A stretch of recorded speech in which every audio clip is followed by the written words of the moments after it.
Siin vaatab vastu selline 37. aasta brutalistlik arhitektuur.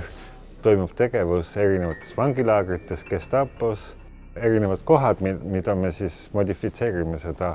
See oli kõva nuputamine, see oli nagu malemäng, et kui mingisugune nagu idee meil tekkis, kuidas me tahaks seda teha, siis me hakkasime lihtsalt nagu läbi mängima mõttes, kuidas need erinevad lahendused tekivad nagu lihtsaks ja selge joonega kuidagi teha seda asja. Me tegime selle jaoks ikkagi väga palju eeltööd, et saada Jaagupi nõudmisel ikkagi väga detailset vormi. Vormid me oleme tellinud üle maailma, Hiinast, Inglismaalt, Saksamaalt, Hispaaniast, Tšehhist. Meil on siin 4 suurt seina, mis liiguvad. Erinevad ruumid tekivad sellega, et vangikong, ohvitseri kabinet, köök ja nii edasi ja nii edasi. Vangid hakkavad raamatuid köitma.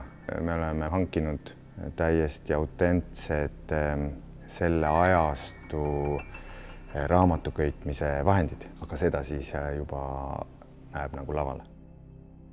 Meie lavastustegevus toimub aastatel 1933 kuni 1937 Saksamaal ja tegemist on tõesti sündinud looga. Hans Litten, noor advokaat, tegi sellise hullustüki, et kutsus Adolf Hitleri enda kohtusse tunnistusi andma ja päris talt, et miks tema need pruunsärgid tänava peal vägivallatsevad. Hans oli oma küsitlustes selline väga hulljulge, ehk siis tal õnnestus Hitler panna väga ebamugavasse positsiooni ja loomulikult kohe esimese arreteerimislaine käigus arreteeriti ka Hans Litten.